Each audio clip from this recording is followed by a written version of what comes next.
तो आज हम पढ़ने वाले हैं वो है नाभिक स्नेही प्रतिस्थापन अभिक्रिया।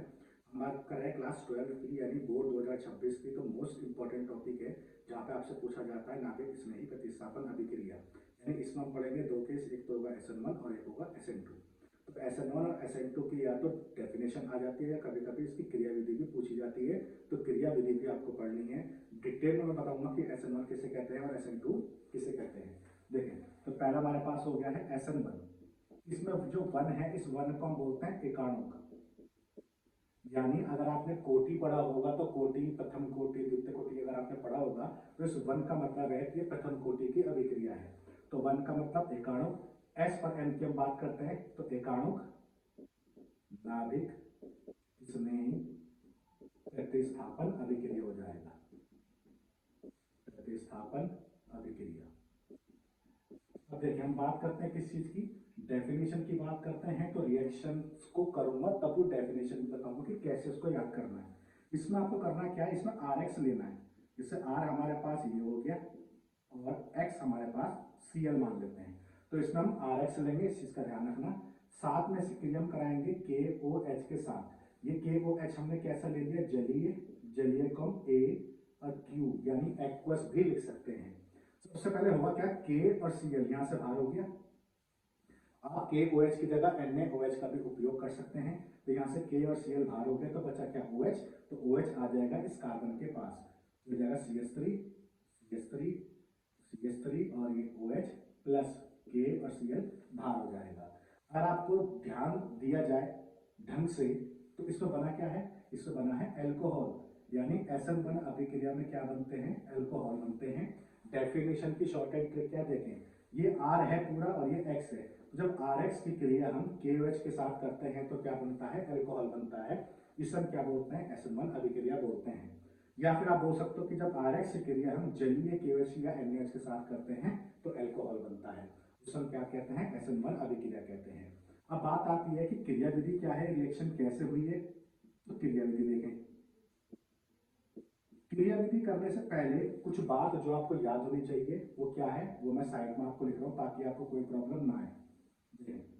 सबसे पहली बात जो हमने पढ़ा है, कार्बोनियम आयन।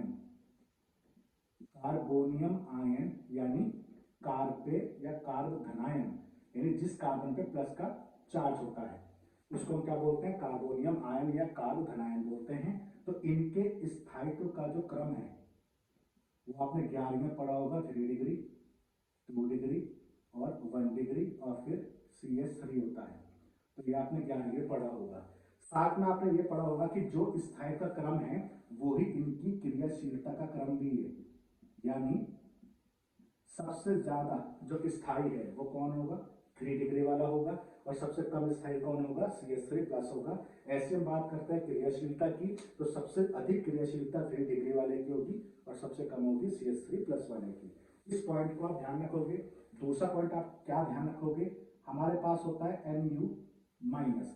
NU माइनस को हम क्या बोल रहे हैं, नाभिक स्नेही। ध्यान रखना, नाभिक स्नेही का मतलब NU माइनस की बात हो रही है।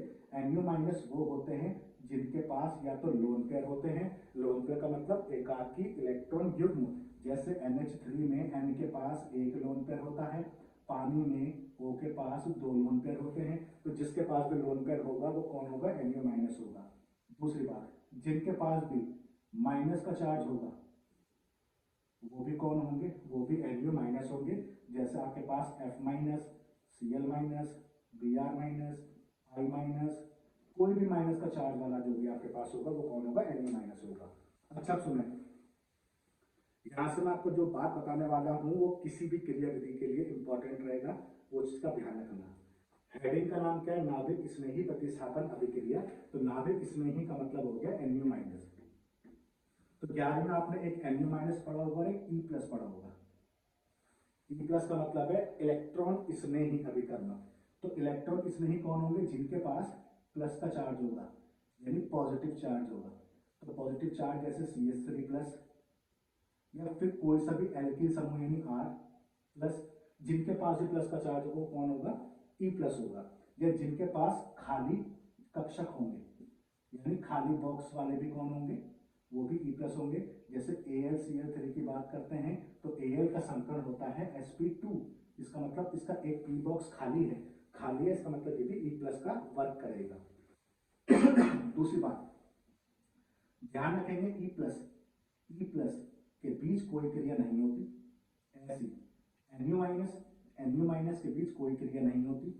क्रिया किसके बीच होगी? NU माइनस और ई प्लस के बीच होगी, इस चीज का ध्यान रखेंगे। अब इस चीज को तो समझ में आ गया कि ई प्लस और NU माइनस किसे कहते हैं। अब बात जो समझनी है वो सुने, अगर मेरा पदार्थ ई प्लस है तो क्रिया NU माइनस के साथ होगी, ठीक है, और अगर मेरा पदार्थ NU माइनस है तो फिर मेरी क्रिया ई प्लस के साथ होगी। तो देखें टॉपिक का नाम क्या है? नाभिक स्नेही, यानी इसके साथ क्रिया करनी है तुम्हें, ठीक है। नाभिक स्नेही हेडिंग है, तो जो हेडिंग है इसका मतलब उसके साथ तुम्हें क्रिया करानी है, और उसके साथ अगर क्रिया करानी है तो हमारा पदार्थ क्या होना चाहिए? ई प्लस होना चाहिए। तो ये रहा देखो KOH ब्रेक होता है K प्लस और OH माइनस में, OH माइनस में इसका मतलब ये NU माइनस है। अब इसका मतलब ये NU माइनस है तो मेरे पदार्थ में ई प्लस होना चाहिए, क्योंकि क्रिया NU माइनस की ई प्लस के साथ की होती है, इस चीज का ध्यान रखना। चलो देखें दूसरी बात, अटैक की बात करें यानी आक्रमण की, तो आक्रमण हमेशा NU माइनस से ई प्लस की तरफ लगता है, इस चीज को भी ध्यान रखना। चलो शुरू करते हैं। सबसे पहले क्रिया विधि की बात करते हैं, किसकी? SN1 की। तो क्या क्या स्टेप रहेंगे? पहला स्टेप है कि कार्ब धनायन बनेगा, कार्ब धनायन बनेगा, ये आपका पहला स्टेप है। चरण की बात करें तो चरण नंबर 1 ये है कि कार्ब धनायन बनेगा। ये स्टेप जो है वो मंद होगा, यानी बहुत स्लो चलेगा। दूसरा ये स्टेप RDS होगा, RDS का मतलब है रेट डिटरमाइनिंग स्टेप, रेट का मतलब जहां से तुम्हें अभिक्रिया का वेग पता चलेगा। तो पहला तो ये हो गया।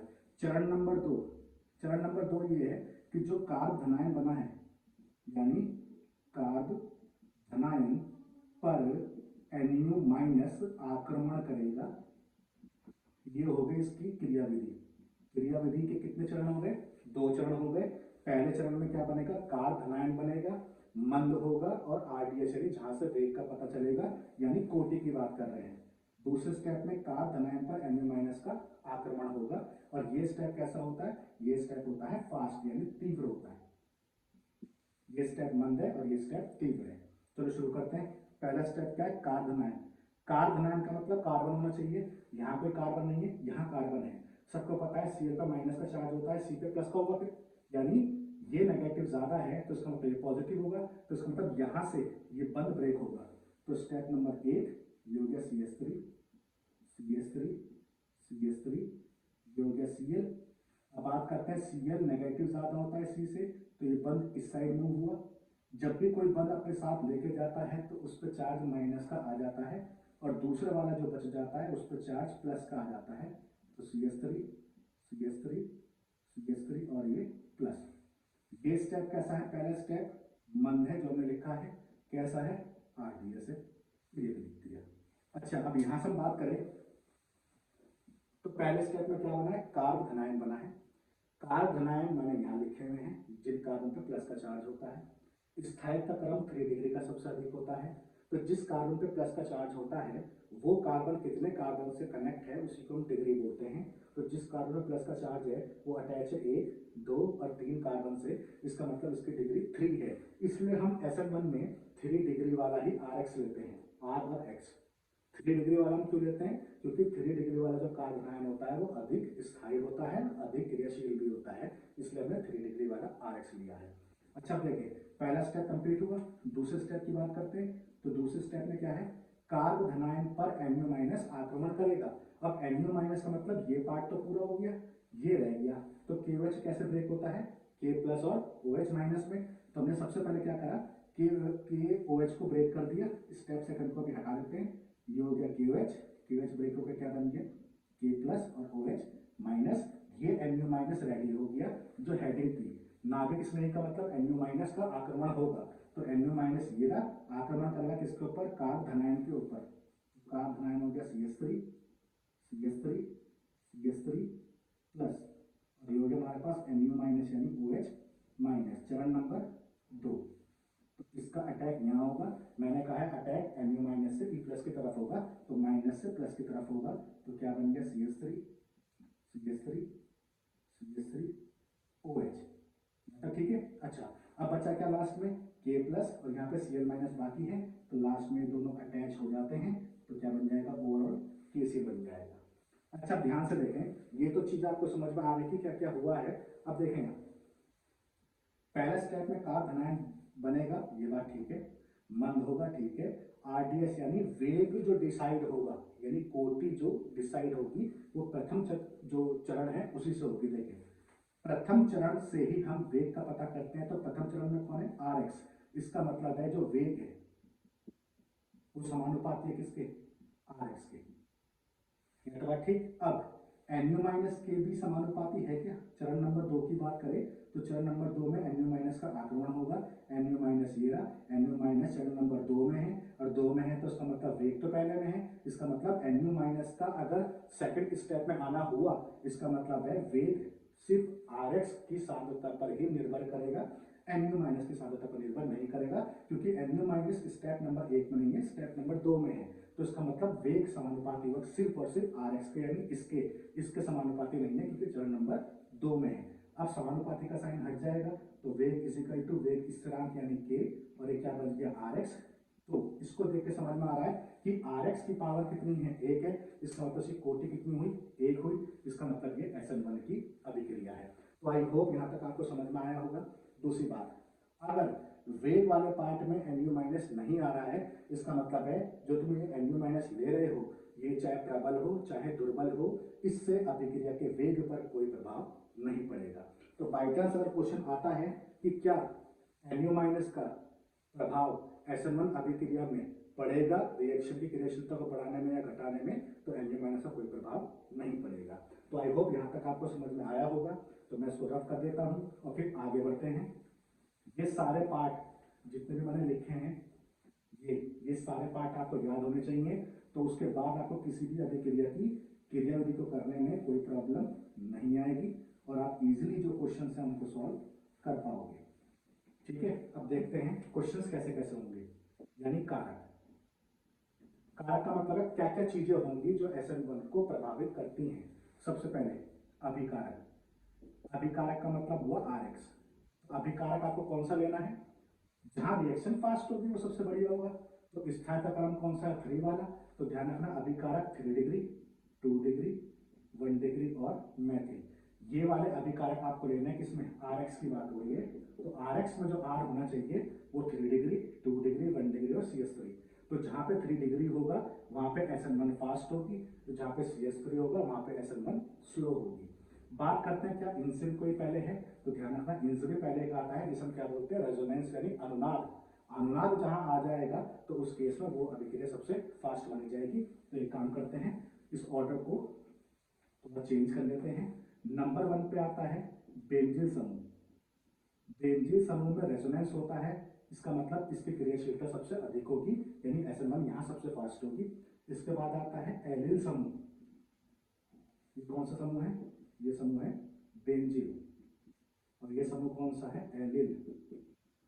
इसके बाद आएगा फिर 3 डिग्री, 2 डिग्री, 1 डिग्री और मैथिल। इस चीज का ध्यान रखेंगे, यहाँ SN1 सबसे फास्ट होगी और यहाँ SN1 सबसे स्लो होगी। दूसरी हम बात करते हैं निकलने वाला समूह, निकलने वाला समूह। अब निकलने वाले समूह का मतलब हम क्या बात कर रहे हैं, आपने RX लिया, RX में से X निकला, तो R पे प्लस और X पे माइनस बना, यानी ये कार्ब धनायन बना। निकल कौन रहा है, निकल हैलोजन रहा है, तो हैलोजन का क्रम क्या होना चाहिए। अब एक छोटी सी बात है, जितनी जल्दी ये X निकलेगा उतनी जल्दी प्लस का चार्ज बनेगा, यानी उतनी जल्दी कार्ब धनायन बनेगा, यानी उतनी रिएक्शन फास्ट होगी। तो हमारे पास हैलोजन का जो क्रम है वो सबसे पहले है I माइनस, फिर Br माइनस, Cl माइनस और F माइनस। इसका मतलब है I में SN1 फास्ट होगी और F में SN1 स्लो होगी। ऐसा क्यों है, इसे भी देख लो। सबको पता है कि हैलोजन की बात करते हैं तो आकार में सबसे बड़ी हैलोजन कौन सी है, I है, और F सबसे छोटी है। तो F का आकार छोटा है तो बंध की लंबाई छोटी होगी, Cl का आकार बड़ा है तो बंध की लंबाई बढ़ गई, Br का आकार और बड़ा है तो बंध की लंबाई और बढ़ गई, और I का आकार और बड़ा है तो बंध की लंबाई और बढ़ जाएगी। अब सबने 11वीं में पढ़ा होगा कि बंध की लंबाई जितनी अधिक होती है वो बंध उतनी जल्दी टूट जाता है। यानी ये वाला बंध सबसे जल्दी टूटेगा, तो सबसे जल्दी कार्ब आयन यहाँ बनेगा। इसका मतलब यहाँ रिएक्शन सबसे फास्ट होगी, इसलिए आई सबसे नंबर 1 पे है और एफ सबसे लास्ट में है। इसके बाद बात करते हैं NU माइनस का, कोई प्रभाव पड़ेगा या नहीं पड़ेगा। तो तुमने पढ़ा अभी कि वेग वाले टर्म में NU माइनस नहीं आता है, इसका मतलब इसकी सांद्रता का कोई प्रभाव नहीं पड़ेगा। ये प्रबल लो या दुर्बल लो, उससे कोई इफेक्ट नहीं पड़ेगा। चौथा आता है आपके पास विलायक। विलायक पर मैं इंपॉर्टेंट लिख रहा हूं क्योंकि बोर्ड में कभी कभी डायरेक्ट पूछा जाता है कि ये वाला विलायक हम किस में यूज करते हैं, SN1 में यूज करते हैं या SN2 में यूज करते हैं। तो विलायक जो आपको लेने हैं वो लेने हैं ध्रुवण प्रोटिक, ठीक है। विलायक आपको कैसे लेना है, ध्रुवण प्रोटिक लेना है। ध्रुवण का मतलब होता है जिसका प्लस माइनस का चार्ज होता है, एग्जाम्पल के लिए जैसे पानी, तो H2O। अब सबको पता है कि H2O की बात करते हैं तो ये H2O हो गया। O नेगेटिव होता है H से ज्यादा, तो H पे आंशिक प्लस, इस H पे आंशिक प्लस, तो 2 प्लस हो गए, तो O पे 2 माइनस आ जाएंगे। अब ध्रुवण का मतलब तो प्लस माइनस हो गया, प्रोटिक का मतलब होता है H प्लस। H प्लस को हम क्या बोलते हैं, प्रोटॉन बोलते हैं, इसलिए पूरे का नाम क्या पड़ गया, ध्रुवण प्रोटिक पड़ गया। अच्छा, अब विलायक जो हमने यहाँ पे लिया है ध्रुवण प्रोटिक, वो क्यों लिया है और इनका क्या काम रहेगा उसको भी देखें। हमें क्या करना है, हमें RX को तोड़ना है।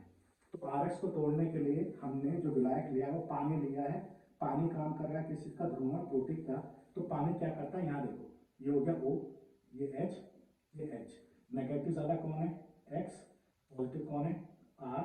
O पे चार्ज कैसा होता है, माइनस का, 2 प्लस का और ये प्लस का। तो जो ऑक्सीजन का चार्ज है माइनस का, माइनस और प्लस के बीच में क्या होता है, आकर्षण होता है। ऐसे बात करते हैं एक्स की, तो ये हमारे पास एक और पानी हो गया। 2 पानी ले रहा हूं ताकि आपको समझ में आ जाए करना क्या है। तो 2 पानी हो गया। अब ये माइनस है और ये प्लस है, तो इस माइनस और इस प्लस के बीच में क्या होता है, आकर्षण होता है। तो ये वाला पानी इस एक्स को यहाँ खींचेगा, ये वाला पानी इस आर को यहाँ खींचेगा, तो कुल मिलाकर इन दोनों के बीच का बंध जल्दी से टूट जाएगा। इसका मतलब है इस पानी का जो काम है वो RX के बीच के बंध को तोड़ना है। आपको इतना सब कुछ जानने की नीड नहीं है। 12th बोर्ड की हम बात कर रहे हैं, तो सिंपल आपको ध्यान रखना है कि जो SN1 होती है उसमें विलायक हम कौन से लेते हैं, तो ध्रुवण प्रोटिक यानी पोलर प्रोटिक हम लेते हैं, एग्जाम्पल के लिए पानी। अब बात करते हैं क्वेश्चंस कैसे कैसे आएंगे और क्वेश्चंस को कैसे कैसे सोल्व करना है। देखिए, इन दोनों से क्वेश्चन का कोई लेना देना नहीं है, इसलिए मैं दोनों को हटा देता हूं। क्वेश्चन सॉल्व करेंगे हम इससे और इससे। जहां इससे नहीं हो पाएगा वहां इससे करेंगे, जहां इससे नहीं हो पाएगा वहां इससे करेंगे। तो क्वेश्चन देखें, क्वेश्चन है कि SN1 अभिक्रिया किसमें तीव्र होगी, ये हमसे पूछा हुआ है।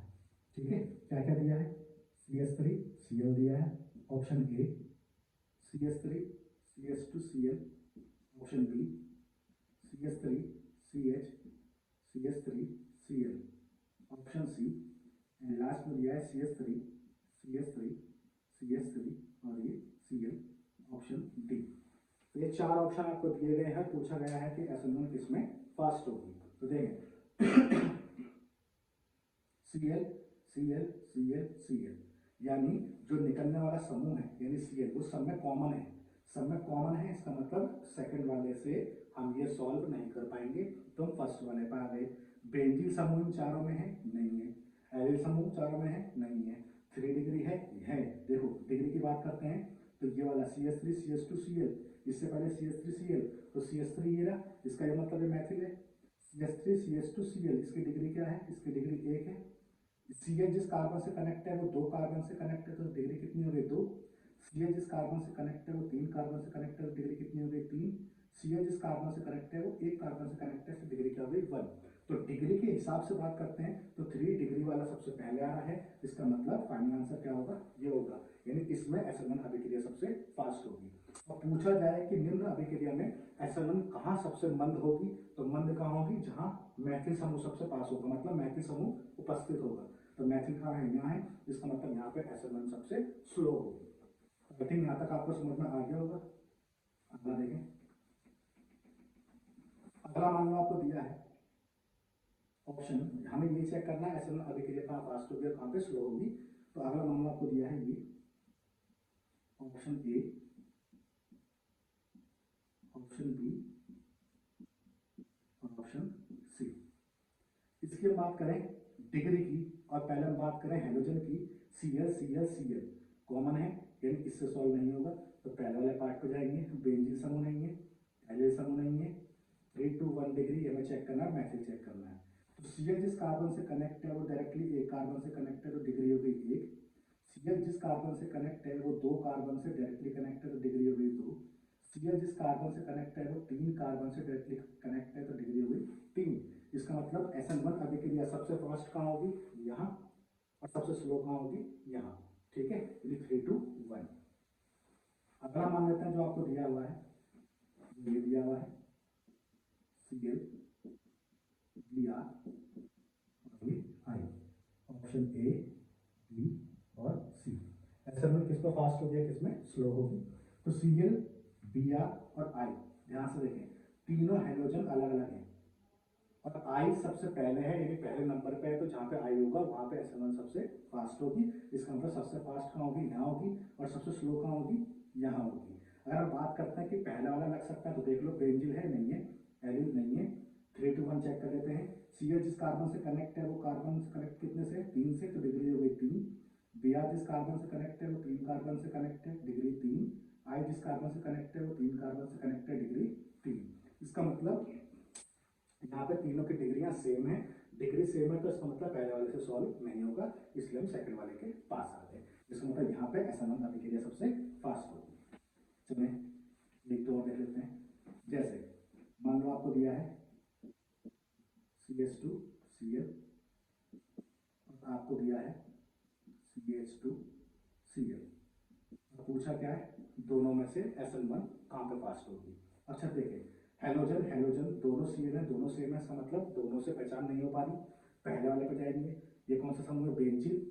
ये वाले में बेंजीन नहीं है, ये वाले में बेंजीन है, तो इतना समूह बेंजीन है, इसका मतलब यहाँ पे SN1 अभिक्रिया सबसे फास्ट होगी और यहाँ पे सबसे स्लो होगी। ठीक है, देख लेते हैं। देखो अगला मान आपको दिया है CH3 CH Cl CH3, option A. Second option दिया है CH2 double bond CH CH2 Cl, option number C CH3 Cl और ऑप्शन नंबर डी है CH3 CH2 Cl। और पूछा है SN1 किसमें फास्ट होगी।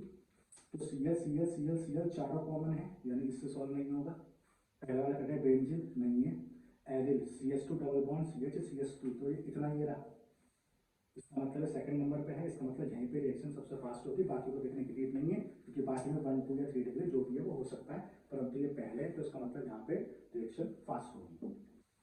तो आई होप आपको समझ में आ रहा होगा कि SN1 को हमें कैसे चेक करना है, और बोर्ड के पेपर में ये चेक करने को आता है SN1 कहाँ पे फास्ट होगी कहाँ पे स्लो होगी, तो आप इजीली कर सकते हो।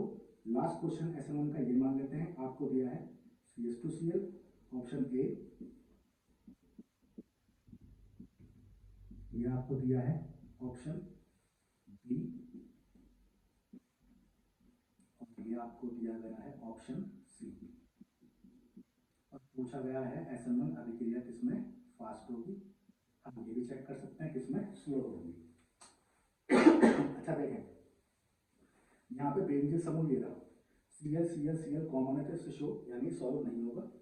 यहाँ बेंजीन समूह है, यहाँ पे भी कार्बन, देखो बेंजीन पे जो पहला कार्बन है यानी बेंजीन समूह वाला है, तो कार्बन तो तीनों में ठीक है, परंतु इस कार्बन की अगर देखें तो डिग्री कितनी है, 1, क्योंकि Cl जिस कार्बन से कनेक्ट है वो एक कार्बन से कनेक्ट है, Cl जिस कार्बन से कनेक्ट है वो 1 और 1 2 से कनेक्ट है, Cl जिस कार्बन से कनेक्ट है वो 1 2 और 3 कार्बन से कनेक्ट है, यानी सबसे ज्यादा बेंजीन कहाँ है, वो यहाँ है, और बेंजीन यहाँ पे है, तो इसका मतलब रिएक्शन सबसे फास्ट यहाँ होगी। जिसको ये समझ में नहीं आता है कि ये नंबर 1 पे क्यों आया है, उसका कारण भी देख लो। कारण बताता हूँ यहाँ, जो बेंजीन समूह है यानी CH2 और यहाँ पे कौन होगा RX यानी Cl, तो जब ये Cl यहाँ से बाहर निकलेगा तो Cl के बाहर निकलने पे क्या होगा, Cl के बाहर निकलने पे यहाँ पे कार्बन के ऊपर प्लस का चार्ज बनेगा, और ये प्लस के चार्ज से क्या होगा, रेजोनेंस होगा, और जहाँ पे रेजोनेंस होता है वहाँ पे चीजें बहुत ज्यादा स्थायी हो जाती हैं। इसका मतलब है बेंजीन कार्बोनियम आयन जो बनेगा वो अधिक स्थायी होगा, और स्थायित्व जितना अधिक होगा उतनी क्रियाशीलता भी अधिक होगी। तो इन चारों में जो कारण है वो मैंने आपको बता दिया है कि यहाँ पे रेजोनेंस होगा, यहाँ पे प्लस का चार्ज बनेगा तो रेजोनेंस यहाँ भी होगा, तो दोनों में रेजोनेंस है, इसलिए दोनों इन चारों से पहले लिए जाते हैं, यानी इन दोनों में जो SN1 होती है वो सबसे फास्ट होती है। अच्छा, तो ये तो हो गया हमारे पास पूरा टॉपिक SN1 का। अब SN1 में और क्या चीजें हैं जो बाकी हैं, तो देखें SN1 में क्या क्या चीजें बाकी हैं। पहला जो पॉइंट हमारे पास है कि SN1 में रेसिमीकरण होता है। SN1 में रेसिमीकरण होता है या रेसिमिक मिश्रण बनता है। ये दोनों बातें एक ही, ध्यान रखना। SN1 में रेसिमिक मिश्रण या रेसिमीकरण होता है। अब ये क्या है और ये कैसे आपको मुझे बताना है, इस चीज का ध्यान रखें। रेसिमीकरण या रेसिमिक मिश्रण की डेफिनेशन आती है पेपर में यानी बोर्ड में कि ये क्या होता है। तो हम इससे पहले कि ये टॉपिक पढ़ें कि ये क्या होता है, मुझे कुछ बताना है आपको जिससे आपको ये टॉपिक समझ में आए। देखें, ये हमारे पास होता है लाइट यानी प्रकाश। प्रकाश की बात करते हैं तो प्रकाश की जो दिशा होती है वो हर जगह घूमती है, मतलब इधर उधर सारी तरफ घूम रही है। मैंने इस प्रकाश को पास कर दिया एक प्रिज्म पे, इस प्रिज्म का नाम है निकोल प्रिज्म। ये प्रिज्म कैसा होता है, ये प्रिज्म ऐसा होता है जैसे हमारे पास ये है प्रिज्म, इसमें ब्लॉक्स से बने होते हैं जैसे सरिया होते हैं ऐसे। तो जो ये लाइट है, सूर्य का जो प्रकाश है, जब प्रकाश है जब ये चारों दिशाओं में घूम रहा है, तो जो भी लाइट का डायरेक्शन इस निकोल प्रिज्म के पैरेलल आ जाएगा वो इसमें से पास हो जाएगा, यानी सीधा पास हो जाएगा, और जो भी एंटी पैरेलल होगा वो इसमें से पास नहीं होगा। तो निकोल प्रिज्म का कार्य है जो प्रकाश है हर दिशा में घूम रहा है उसकी दिशा को एक ही डायरेक्शन में ला देगा ऐसे, जबकि यहाँ हर दिशा में घूम रहा है। तो ये जो दिशा है इसको हम बोलते हैं PPL। PPL को हम बोलते हैं प्लेन पोलराइज लाइट या समतल ध्रुवित प्रकाश। समतल ध्रुवित प्रकाश। अब क्या करना है, अब हम एक पदार्थ लेंगे, यानी हमारे पास कोई भी कार्बनिक पदार्थ होगा हम उसको लेंगे, और क्योंकि ये चैप्टर है हेलो एल्केन और हेलो एरीन का, तो सिंपल सी बात है वो वाले पदार्थ यहाँ पे लेंगे। अच्छा देखिए, इस पदार्थ की बात करते हैं तो जब ये वाली लाइट इसमें डालते हैं तो ये या तो लाइट को क्लॉकवाइज घुमा देगा यानी दक्षिणावर्त, या ये लाइट को एंटी क्लॉकवाइज घुमा देगा यानी वामावर्त। दक्षिणावर्त को हम बोलते हैं D से और वामावर्त को हम बोलते हैं L से, मतलब इन दोनों को हम शो करते हैं D और L से। D का मतलब होता है डेक्स्ट्रो रोटेटरी और L को हम बोलते हैं लीवो रोटेटरी। इस D को हम प्लस से भी शो कर सकते हैं और इस D को हम माइनस से, मतलब इस L को हम माइनस से भी शो कर सकते हैं। तो आई होप यहाँ तक आपको बातें समझ में आई होगी। ये ध्यान रखना, ये सारी बातें हम किस लिए पढ़ रहे हैं ताकि आपको ये टॉपिक समझ में आ जाए, और इसके समझने के लिए जो जो हम पढ़ रहे हैं वो भी सब इंपॉर्टेंट है। मैं बताता रहूँगा कि क्या क्या बोर्ड में पूछा जाता है। अच्छा देखें, ये जो पदार्थ आपने लिया है, क्योंकि ये हेलो एल्केन है, क्योंकि चैप्टर हम वही पढ़ रहे हैं, तो ये जो पदार्थ है, ये पदार्थ इस लाइट को अगर घुमा पाएगा, चाहे D घुमाए चाहे L घुमाए, उसको हम बोलेंगे ध्रुवण घूर्णक है पदार्थ। ध्यान रखना, पदार्थ जो हम ले रहे हैं अगर वो PPL को घुमा पा रहा है, चाहे दिशा कोई सी भी हो, क्लॉक हो या एंटी क्लॉक हो, उससे मतलब नहीं है। अगर ये पदार्थ इस PPL को घुमा पा रहा है तो ये पदार्थ को हम बोलेंगे ध्रुवण घूर्णक, यानी प्रकाश सक्रिय है, घुमा पा रहा है। और अगर ये पदार्थ इस PPL को घुमा नहीं पा रहा, मतलब ना तो क्लॉक ना तो एंटी क्लॉक, तो उसको हम बोलेंगे कि पदार्थ ध्रुवण है, घूर्णक है या प्रकाश सक्रिय है, वो निष्क्रिय है या सक्रिय है। देखें, तो पहला हमारे पास कौन होते, ध्रुवण घूर्णक, दूसरा कौन होते, ध्रुवण अघूर्णक। इसको ध्रुवण घूर्णक को हम क्या बोल रहे हैं, प्रकाश सक्रिय बोल रहे हैं, और इसको हम क्या बोल रहे हैं, प्रकाश अक्रिय या निष्क्रिय बोल रहे हैं। ठीक है, तो कोई भी पदार्थ आपने लिया और ये पदार्थ क्या कर रहा है, ये पदार्थ पीपीएल को घुमा दे रहा है, तो वो होगा ध्रुवण घूर्णक या प्रकाश सक्रिय। अगर कोई पदार्थ इस पीपीएल को घुमा नहीं पा रहा है तो उसको हम बोलेंगे ध्रुवण अघूर्णक या प्रकाश अक्रिय। तो आई होप यहाँ पे आपको बात समझ में आ गई होगी। अगर प्रकाश सक्रिय या ध्रुवण घूर्णक की डेफिनेशन आती है पेपर में तो कैसे हम लिखेंगे, जो भी पदार्थ पीपीएल को किसी भी दिशा में घुमा देगा, चाहे वो डी घुमाए चाहे वो एल घुमाए, तो उस पदार्थ को हम क्या बोलेंगे, प्रकाश सक्रिय या ध्रुवण घूर्णक। और जो भी पदार्थ इस पीपीएल को घुमा नहीं पा रहे हैं किसी भी दिशा में, उसको हम क्या बोलेंगे, ध्रुवण अघूर्णक या प्रकाश अक्रिय बोलेंगे। तो आई होप इतना आपको समझ में आया होगा। अब बात करते हैं हमें कैसे पता ये पदार्थ इस पीपीएल को घुमा पा रहा है। ध्यान रखना, मैं यहाँ पे ये बात आपको नहीं बता रहा हूँ कि हम क्लॉक घुमा रहे हैं या एंटी क्लॉक घुमा रहे हैं, या सिर्फ आपको इतना बता रहा हूँ कि घुमा पाएगा या नहीं घुमा पाएगा। तो उसके लिए हम क्या पढ़ेंगे, उसके लिए हम पढ़ेंगे कायरल अणु। तो जो भी कायरल अणु होगा वो प्रकाश को घुमा देगा, ध्यान रखना। जो कायरल अणु नहीं होगा वो प्रकाश को नहीं घुमा पाएगा। तो कायरल अणु किसे बोलते हैं, देखें कार्बन है, कार्बन बनाता है चार बंध, ये चार बंध हो गए। अगर इस कार्बन पे चारों समूह अलग अलग हैं तो इस कार्बन को हम बोलेंगे कायरल कार्बन, और इस पूरे अणु को हम बोलेंगे कायरल अणु। देखें, मान लेते हैं इस कार्बन पे ए है, बी है, सी है, डी है, यानी इस कार्बन पे चारों जो समूह है वो कैसे हैं, अलग अलग है।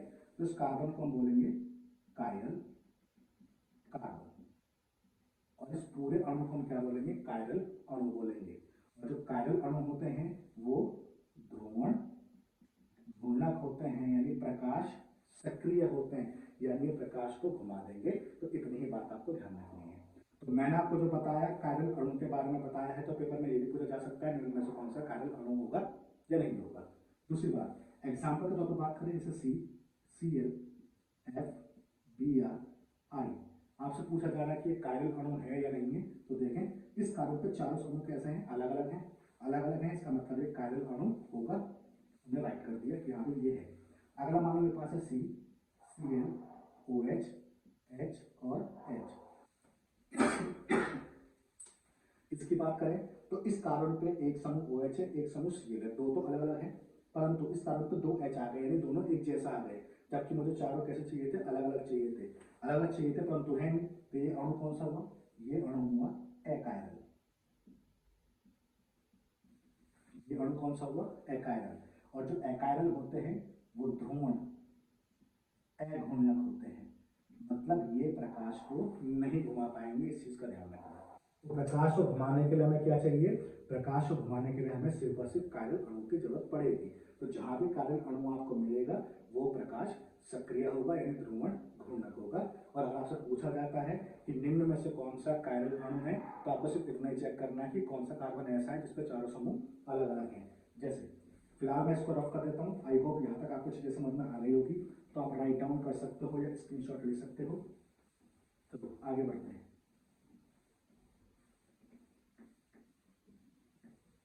जैसे क्वेश्चन आपसे पूछा गया, निम्न में से कौन कौन से अणु कायरल है, आपसे पूछा गया है। पहला आपको दिया गया है ये,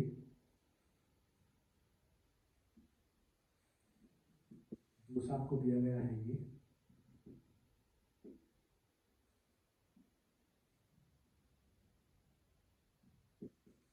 तीसरा आपको जो दिया गया है वो है ये,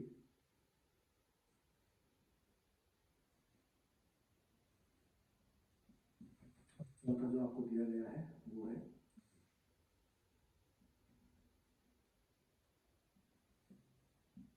तो मैं आपको एक क्वेश्चन करा रहा हूँ कायरल अणु का। आपको ये पता लग गया कि कायरल अणु कौन कौन से हैं, कैसे चेक करते हैं, तो कायरल अणु पर बेस्ड अगर कोई भी क्वेश्चन आता है तो आप उसको इजीली कर दोगे। इससे पहले कि मैं क्वेश्चन कराऊं, अगर आपको इसके बारे में नहीं पता तो वो भी सुन लो। इसको हम बोलते हैं सॉलिड वेज, जिसको हम बोलते हैं डैश वेज। तो इसको ऐसे मान लो कि ये ठोस है और ये कैसा है, डैश है। जो डैश है इसका मतलब होता है कि ये बंद पीछे की तरफ है, और ये जो OH है क्योंकि ये डार्क में है, ये ठोस रूप में है, तो ये हमारी तरफ है। इसको ऐसे याद करना, ठीक है। यानी Br पीछे की तरफ है और OH हमारी तरफ है। अगर मैं ऐसे खड़ा हूँ तो OH मेरी तरफ होगा और जो Br हो पीछे की तरफ होगा। इसको हम बोलते हैं 3D रिप्रेजेंटेशन, यानी अणु को 3D में दिखाना। देखें, सबसे पहले हमें ये पता होना चाहिए कि भाई अगर मान लो कार्बन एक से अधिक है, 2 है, 3 है, 4 है, 5 है, तो कौन सा वाला कार्बन चेक करना है कायरल अणु पता करने के लिए। तो आपको वो कार्बन पता करना है जिस कार्बन पे अलग अलग ग्रुप लगे हों, वो वाला कार्बन आपको चेक करना है। देखो इस कार्बन की बात करते हैं, CH3 है, CH2 है, ये C हो गया, C। देखो इस कार्बन पे अलग अलग से समूह जुड़े हुए हैं, तो इस कार्बन को चेक करना है। इस पे एक H है, एक Cl है, एक OH है, ये कौन है, CH3 CH2, तो ये पूरा काउंट होगा C2H5। तो एक Cl है, एक H है, एक OH है और एक C2H5 है, तो चारों समूह कैसे अलग अलग है, यानी कायरल अणु होगा। ऐसे बात करते हैं इसकी, तो इनमें से कौन सा कार्बन चेक होगा, ये वाला चेक होगा, क्योंकि इस पर दोनों समूह अलग अलग है। तो इसका मतलब एक Br है, एक OH है, इस तरफ एक कार्बन है, इस तरफ 1 2 3 कार्बन है, तो चारों समूह कैसे हैं, अलग अलग है, तो ये भी कायरल अणु होगा। ऐसी बात करते हैं इसकी, तो ये Cl कनेक्ट है इस कार्बन से, यानी डिफरेंट समूह यहाँ है, तो ये वाला कार्बन चेक होगा। एक Cl है, कार्बन बनाता है कितने बंध, 4, तो यहाँ पे 1 बंध, 2 बंध, 3 बंध है, तो चौथा कौन होगा, चौथा H होगा। तो ये दोनों समूह अलग अलग हैं, यहाँ तक बात ठीक है। अब इस कार्बन पे 2 कार्बन कनेक्ट है, यहाँ भी 2 है, ये दोनों समूह सेम आ गए। सेम आ गए इसका मतलब ये कायरल अणु नहीं है, क्योंकि चारों समूह अलग अलग होने चाहिए। अब बात करते हैं इसकी, तो इस कार्बन पे एक Br है, एक CH3 है, ये हो गया C2H5, CH3 CH2, तो कार्बन बनाता है 4 बंध, 1 2 3, तो चौथा कौन होगा, H होगा। इसका मतलब है चारों जो समूह है वो कैसे हैं, अलग अलग है, तो ये भी कायरल होगा। तो आई होप यहाँ तक आपको समझ में आया होगा कि कायरल अणु कौन से हैं। और आपसे पूछा जाता है इनमें से ध्रुवण घूमना कौन सा है, यानी प्रकाश को कौन घुमा पाएगा, तो कायरल कायरल कायरल तीनों है, तो प्रकाश को घुमा देंगे। ये वाला कायरल नहीं है, कैसा है, अकायरल है। ऐसे भी क्वेश्चन आता है निम्न में से कौन सा अणु अकायरल है, तो अकायरल कौन सा हुआ, ये हुआ, ठीक है। यानी ये प्रकाश को घुमा नहीं पाएगा, यानी ध्रुवण अघूर्णक होगा। चलिए अब हम SN1 के लास्ट पार्ट पे हैं, जो कि क्या है, रेसिमीकरण है। अच्छा देखें, रेसिमीकरण किसे कहते हैं, जैसे मैंने एक मिश्रण ले लिया, यहाँ दूसरा मिश्रण ले लिया, मान लेते हैं ये जो पदार्थ ने जो सैंपल लिया है, ये सारा पदार्थ D है, D का मतलब क्लॉकवाइज घूमता है। यहाँ ये सारा पदार्थ मैंने ले लिया, यानी एंटी क्लॉकवाइज घूमता है। ध्यान रखना, ये क्लॉकवाइज और ये एंटी क्लॉकवाइज घूमता है। मान लेते हैं दोनों की मात्रा मैंने बराबर ली, और बराबर मात्रा को मैंने एक दूसरे बीकर में डाल दिया, ठीक है। यानी ये 100% है, इस 100 में से आधा कौन सा है, यानी 50% कौन है, D है, और ये 50% कौन है, L है। तो इसका मतलब क्या है, रेसिमीकरण या रेसिमिक मिश्रण कौन होते हैं, ऐसे मिश्रण जिसमें 50% क्या हो, D और 50% क्या हो, L, तो उसे बोलते हैं रेसिमिक मिश्रण या रेसिमीकरण। तो आई होप बात आपको समझ में आई होगी, डेफिनेशन आपको समझ में आई होगी। 50% D और 50% L के मिश्रण को हम क्या बोलते हैं, रेसिमीकरण या रेसिमिक मिश्रण बोलते हैं। यानी इस पदार्थ के अंदर 50% D है, 50% L है। अच्छा एक बात और देखें, अगर 50% D है तो ये क्लॉक घुमा, 50% L है तो ये एंटी क्लॉक घुमा। इसका मतलब जहां था वहीं का वहीं आ गया, 50% D 50% L, तो घूम के वहीं आ गया। इसका मतलब ये घूमा ही नहीं, और घूमा ही नहीं इसका मतलब क्या हुआ, अगर ये घूमा ही नहीं तो घूमा ही नहीं, तो इसका मतलब क्या होगा, देखें ये हमारे पास है कौन सा साइन, D यानी क्लॉक यानी प्लस, तो हमने प्लस लिख लिया। ये कौन सा है, एंटी क्लॉक यानी L यानी माइनस लिख लिया। तो इसका मतलब यहाँ प्लस और माइनस दोनों है। इसका मतलब रेसिमीकरण या रेसिमिक मिश्रण को हम प्लस माइनस से भी शो करते हैं। जहां भी प्लस माइनस आ जाएगा तो समझ जाना कि वो रेसिमीकरण या रेसिमिक मिश्रण है। और सिंपल सी बात है, प्रकाश को घुमा नहीं पा रहा, यानी जो रोटेशन है वो कितना है, 0 है, मतलब घुमा नहीं पा रहा। तो इसका मतलब रेसिमीकरण या रेसिमिक मिश्रण कैसे होते हैं, ये ध्रुवण अघूर्णक होते हैं। इस चीज का ध्यान रखना। जो रेशनिक मिश्रण होते हैं वो ध्रुवण अघूर्णक होते हैं, क्योंकि ये प्रकाश को घुमा नहीं पाते, क्योंकि इनमें जितना परसेंट जो है डी होता है उतना ही परसेंट एल होता है, तो इसका मतलब ये घूमे नहीं है। हाँ, इस चीज का जरूर ध्यान रखेंगे, अगर दोनों की मात्रा अलग अलग ले ली तो उस केस में थोड़ा बहुत ही घुमा सकता है। कैसे देखें, मान लो इस पूरे में हमारे पास 40% डी है और 60% एल है, यानी इसकी मात्रा थोड़ी सी ज्यादा ली गई, तो 40 तो इसका क्लॉक घूमेगा, इसका 40 एंटी क्लॉक घूमेगा, तो 0 हो गया। इसका फिर भी 20 बाकी है, इसका मतलब थोड़ा बहुत ये एंटी क्लॉक घूमेगा, यानी थोड़ा बहुत ये ध्रुवण घूमनक है। तो इसका ध्यान रखना कि जो रेशमीकरण है आपसे 12th में सिर्फ इतना ही पूछा जाता है, ये सब कुछ नहीं पूछा जाता, पर फिर भी आप ध्यान रखना कि रेशमीकरण फुल कहाँ होगा, फुल वहां होगा जहाँ पे जितना ये है उतना ही है। आंशिक, आंशिक का मतलब दोनों की मात्रा अलग अलग ले रखी है, उस केस में थोड़ा बहुत घूम सकता है, इसलिए आंशिक शब्द आ रहा है। तो आई होप यहाँ तक वीडियो को समझ में आई होगी। तो इस पे एक हम क्वेश्चन कर लेते हैं जो बोर्ड में कभी कभी पूछा जाता है, ताकि कोई दिक्कत ना आए। देखें, ये है plus minus, plus minus butanol ध्रुवण अघूर्णक है। क्यों, ये आपको बताना है। तो ब्यूटेनॉल यानी कार्बन कितने हो गए, 4 हो गए, तुम्हारे पास हो गया CH3 प्लस माइनस 2 ब्यूटेनॉल है। तो 2 ब्यूटेनॉल का मतलब कार्बन हमारे पास कितने हो गए, 4, तो पहले मैंने कार्बन 4 लगा दिए। 2 पे क्या है, ऑल है, यानी ये हो गया OH। तो ये स्ट्रक्चर होगा किसका, 2 ब्यूटेनॉल का। अब यहाँ क्या किया है इसने, प्लस और माइनस दिया है, इसका मतलब ये प्लस माइनस 2 ब्यूटेनॉल जो है ये क्या है, ये है रेशमिक मिश्रण। और अगर ये रेशमिक मिश्रण है, अगर ये रेशमिक मिश्रण है तो इसका मतलब ये ध्रुवण अघूर्णक होगा, यानी ये प्रकाश को नहीं घुमा पाएगा। तो प्लस माइनस देखते समझ जाना कि ये रेशमिक मिश्रण है।